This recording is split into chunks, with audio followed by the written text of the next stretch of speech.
A polêmica veio com o anúncio de que eu vou entrevistar hoje, às 11 horas da manhã, ao Jones Manuel, historiador, militante do Partido Comunista Brasileiro e pré-candidato por esse partido ao governo de Pernambuco. E o Jones Manuel é um crítico do PT.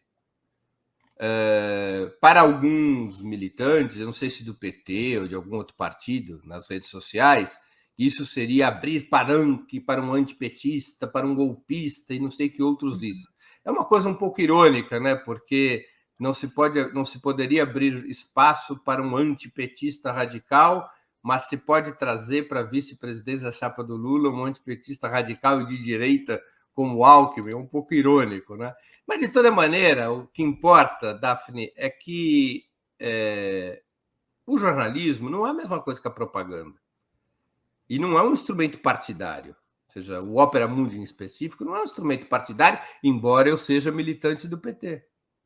Eu sou militante do PT nos meus espaços de militância. Na minha atividade jornalística, eu tenho um outro tipo de compromisso, que é um compromisso que, claro, tem lado, mas ele é uma ferramenta diferente, que tem que ser plural, que tem que ser diversa, que tem que ouvir distintas vozes. O recorte do 20 minutos é ouvir todas as vozes anti-Bolsonaro. O que vai de organizações colocadas à extrema esquerda, lideranças de organizações à extrema esquerda, até liberais, como Gilmar Mendes ou Reinaldo Azevedo, por exemplo. Sim, então, é um amplo espectro que deve ser ouvido. Porque eu concorde necessariamente com todos que eu entrevisto? Não tem uma opção político-ideológica mais estrita. É um serviço que o jornalismo deve prestar para a formação da opinião pública, inclusive de esquerda, que é fazer circular as ideias dos mais distintos setores. Portanto, um cancelamento contra personagem A ou B, no caso concreto, esse movimento de cancelamento foi em relação ao Jones Manuel. Partindo de franjas da militância, não houve nenhum dirigente fazendo isso, né? Mas franjas assim de militância do PT, talvez de algum outro partido, é difícil identificar nas redes, né? Também não saí procurando. Eu, em geral, me divirto com essas críticas, não me incomodo, não. Acho engraçado a maneira como as pessoas se expressam, embora eu ache um horror, né? Essa cultura do cancelamento, mas é um pouco divertido, alguns casos bastante ridículos. Então, como fechar o debate com a própria esquerda, até para apontar as contradições daquilo que você não concorda, né? Claro. E meu papel, como o teu, como de todos os jornalistas, é o papel de trazer essas vozes, colocar para essas vozes, não são debates, né? Muitas vezes as pessoas falam, o debate com... Não é um debate, é uma entrevista. O que eu penso não tem relevância. Neste momento jornalístico, o que eu penso é totalmente irrelevante. Qual é a minha opinião sobre tal ou qual assunto? É colocar as perguntas que estão, possivelmente, na cabeça das pessoas, as dúvidas, as críticas em relação ao personagem que está sendo entrevistado. Para as pessoas conhecerem de uma maneira sensata, ou seja, sem ser na cultura do enfrentamento, na cultura do cancelamento, sem ser no choque político, o que as pessoas pensam. E tentar, na medida do possível, colocar as pessoas diante de suas próprias contradições. Eu tento nunca fazer entrevista a favor.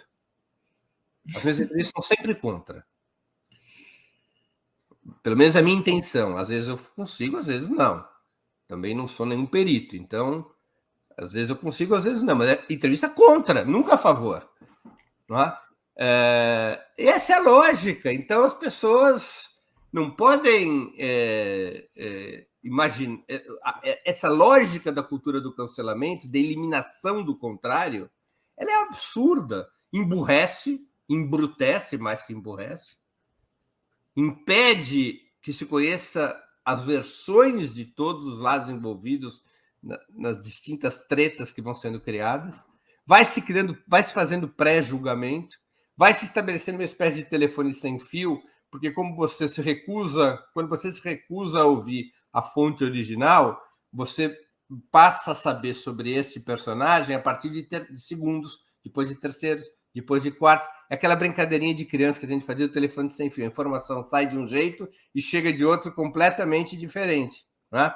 Então, é isso. Eu acho que nós precisamos eliminar a cultura do cancelamento dentro da esquerda e precisamos fazer um debate de ideias. Não pode ser um debate ad hominem, um debate de cancelamento das pessoas ou de endeusamento. Ou seja, o fato... eu sou, provavelmente, um eleitor do Lula e um militante do PT muito mais antigo e dedicado do que a maioria das pessoas que esbravejou contra a entrevista que eu vou fazer com o Jones. Não é? Mas eu não posso considerar que o Lula e o PT estão acima de críticas, ou acima de críticas mesmo em termos duros. Claro, eu não tolero, não aceito a crítica moral, não é? A crítica esse tipo, não. A base de Lula ladrão, PT corrupto, isso jamais.